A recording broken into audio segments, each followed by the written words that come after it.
Fala galera, eu sou Yuri Costa e esse é o Ponte do Reino, criando pontes entre os filmes e as animações com os valores do Reino de Deus e dessa vez com mais uma obra-prima do Christopher Nolan, A Origem, filme de 2010 com Leonardo DiCaprio. Então deixa aquele like aí no vídeo, tenho certeza que você tá inscrito no canal e com o sininho ativo e bora criar algumas pontes com A Origem. Olha, esse filme, como a maioria dos filmes do Nolan, não é muito simples de entender não. Você precisa prestar muita atenção para conseguir acompanhar o que está acontecendo e talvez você entenda melhor se você estiver revendo o filme do que se você estiver vendo pela primeira vez. Mas eu vou me esforçar para explicar o filme para você e a gente conseguir criar algumas pontes. No universo do filme existe uma técnica desenvolvida pelos militares que servia para compartilhar sonhos.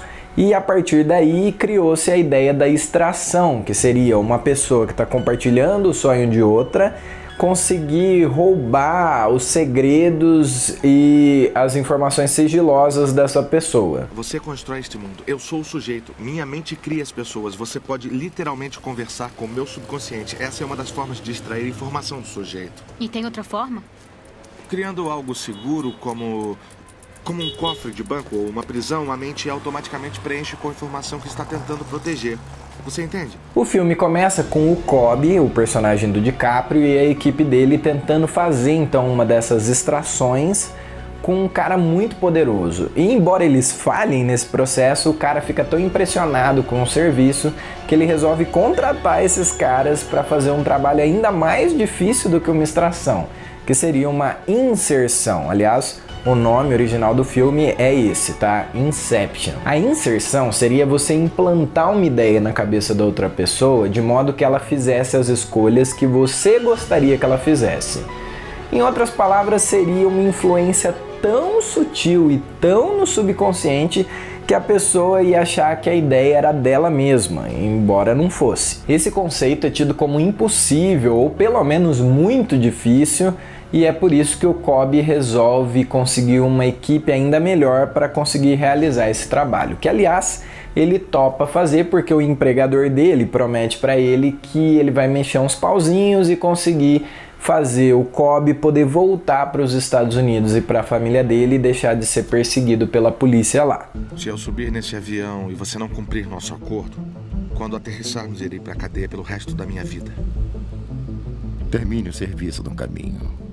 Eu vou fazer uma ligação do avião e você passará fácil pela imigração. E assim eles executam o plano. Eles viajam de avião junto com o alvo, dopam ele sem ele perceber e aí começam a criar um sonho dentro do outro sonho, dentro do outro sonho, para eles terem tempo suficiente para conseguir manipular o alvo e inserir essa ideia na cabeça dele de forma que ele acreditasse que a ideia veio dele mesmo. Só que haviam alguns riscos, né? O primeiro deles é que geralmente se você morre num sonho, você simplesmente acorda.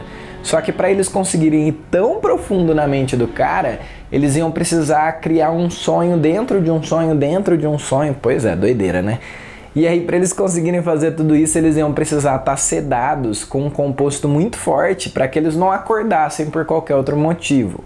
Por causa disso, se eles morressem dentro do sonho, eles não iam simplesmente acordar, eles iam parar num limbo e iam estar lá conscientes da própria presença deles lá por um tempo indeterminado, talvez por décadas, talvez até para sempre. Esse, aliás, é o conceito que eu chamaria de inferno, tá? Uma consciência da própria presença num lugar totalmente em solidão por toda a eternidade.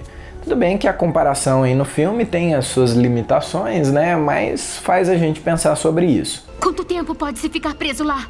Não dá nem pra pensar em escapar até que a sedação tenha diminuído. Quanto tempo, Yusuf? Décadas, pode ser infinito, eu não sei. Pergunta a ele que já esteve lá. Então agora estamos presos na mente de Fisher, lutando contra seu exército particular. E se morrermos, ficaremos num limbo até que nosso cérebro vire omelete? Eu também acho curioso de ver como o tempo se torna relativo dentro desses níveis do sonho, né? Quanto mais fundo eles vão, mais tempo eles têm, sendo que na realidade não passa mais do que metade de um dia. E a gente ainda acha que tem alguma noção do que é a eternidade, né? Ou então do quão incrível Deus é Afinal, ele tá além do tempo. Outro grande risco para eles era a Mol, a afinada esposa do Cobb, ou na verdade a projeção que ele criava dela no mundo dos sonhos, que estava o tempo todo tentando convencer ele a ficar com ela no mundo dos sonhos para sempre.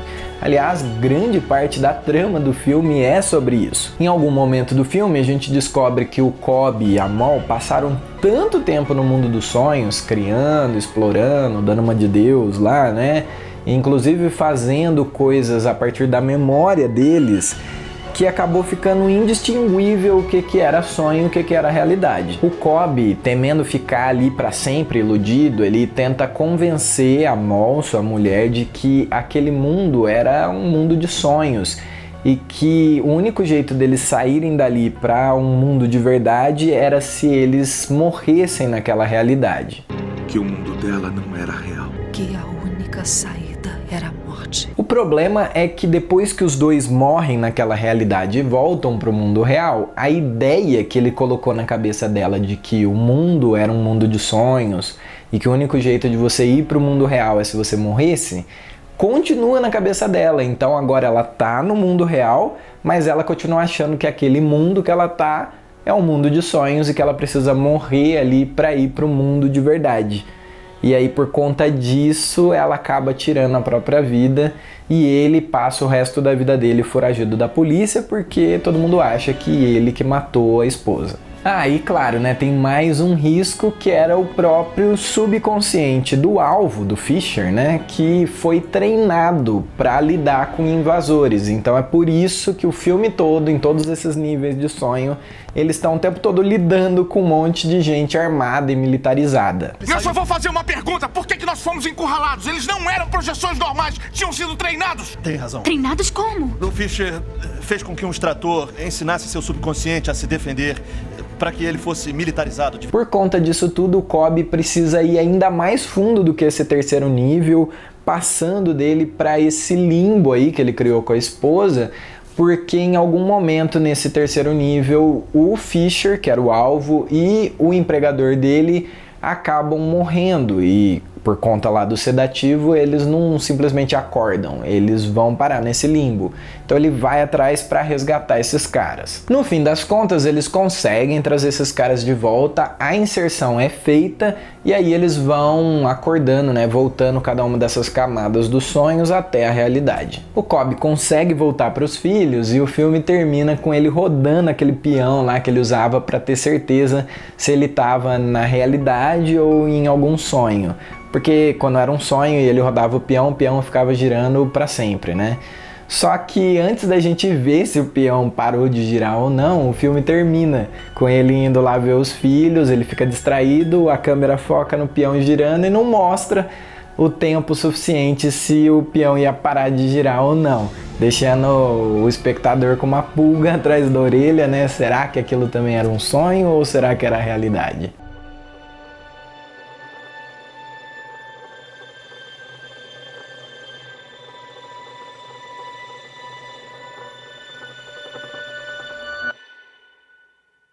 Tá, a história é essa daí. Eu acho que eu consegui explicar de uma forma que ficou um pouco mais claro para quem assistiu o filme. Mas e quanto às pontes? Eu acho que esse filme ele nos leva a pensar sobre algumas coisas. A primeira eu diria que é a diferença entre a verdade e a realidade. A realidade é tudo aquilo que você experimenta à sua volta. É por isso, por exemplo, que existe algo chamado realidade virtual. Então, em outras palavras, não é porque algo não é verdade que deixa de ser uma realidade. E isso é importante porque muitas vezes a gente confunde essas duas coisas. Quer ver? Não é porque você está sentindo medo ou ansiedade que isso significa que a verdade sobre você é que você seja medroso ou covarde ou ansioso. A gente precisa aprender a separar essas coisas, porque nem tudo que você experimenta com seus sentidos ou com seus sentimentos é a verdade, mesmo que seja a sua realidade naquele momento. Cobb, não, ela não é real. Como sabe disso? É só uma projeção. O Fisher O Fisher é real. Se a gente aprender a evocar essa consciência do que é verdade e do que não é, que nem o personagem faz no filme, rodando aquele peão, a gente vai conseguir lutar contra essas enganações que tentam nos confundir o tempo todo. A história do Cobb é assim, né? Ele é tão tomado pela culpa pela morte da esposa que ele é constantemente perturbado pela projeção que ele cria dela lá no mundo dos sonhos. Ele não percebe que aquela culpa que ele sente é uma realidade, mas não é a verdade sobre ele. E enquanto ele não aprender a se perdoar, ele nunca vai conseguir a liberdade e a paz que ele tanto anseia. A culpa é uma forte realidade que tenta nos escravizar. Mas vou te dizer uma coisa, se você já entregou a sua vida para Jesus, que morreu por todos os seus pecados, a verdade é que não existe mais culpa nenhuma. Toda a culpa que existia foi paga pelo sangue dele. Então, se Deus já te perdoou, cara, por que continuar carregando culpa? Se perdoa aí também. A sua culpa a torna real. É o que lhe dá poder. Mas você não é responsável pela ideia que a destruiu. E se a gente quiser ter sucesso, você precisa se perdoar. Por fim, eu diria que a ponte principal do filme é que o que você crê define quem você é e as atitudes que você toma. Como a Mol acreditava que o mundo em que ela vivia era um sonho e que só através da morte dela ela ia experimentar um mundo de verdade, ela acaba tirando a própria vida. Nós também cremos que esse mundo aqui que a gente vive é no máximo uma sombra do que há de vir. Mas isso não é motivo para a gente tirar a nossa vida, porque a gente também acredita que esse mundo aqui, que esse tempo de agora é o momento das pessoas decidirem qual o destino delas depois que essa realidade aqui passar. Se elas vão para um limbo eterno de solidão ou se elas vão passar a eternidade junto com o Pai. Se você que está me escutando ainda não tomou essa decisão, é hora de tomar, tá? E se você já tomou, então é o momento de você alertar as pessoas à sua volta para elas tomarem a decisão delas também. Porque no devido tempo, todos nós vamos descobrir o que vem depois dessa realidade, desse sonho que a gente chama de vida. Por outro lado, o fato de que aquilo que a gente acredita define quem a gente é, significa que a gente é extremamente vulnerável a inserções, né? Nós somos muito influenciáveis. Então, cuidado. O testamento significa que meu pai queria que eu fosse eu mesmo. Não que tentasse imitá-lo. E é o que eu vou fazer, tio Peter. Eu te pergunto quais ideias estão sendo inseridas em você de forma tão sutil, tão no seu subconsciente, de forma tão profunda em você, que você acha que elas são ideias suas mesmo. Eu nasci no corpo errado. Não, é que o meu desejo sexual é por pessoas do mesmo sexo que eu. Não existe motivo para viver nesse mundo. É que eu gosto de ver pornografia. Chamar as pessoas ao arrependimento e ser claro com elas sobre as consequências das escolhas delas. Não, isso daí é intolerância religiosa, né? É melhor a gente só falar coisas agradáveis sobre Deus para as pessoas. Não, eu sou muito tímido para falar do evangelho para os outros. Isso aí é para quem tem o dom, né? Para quem é evangelista. Olha, esses são só alguns exemplos de inserção que o tempo todo as trevas estão tentando fazer sobre nós e a nossa volta. Então acorda. Essas coisas, elas não são verdade sobre você. Você está sendo manipulado. Agora, antes de você me dizer que é impossível, me deixa explicar. Não, é perfeitamente possível, só é muito difícil. E essas foram as minhas pontes com A Origem. Você já tinha assistido esse filme?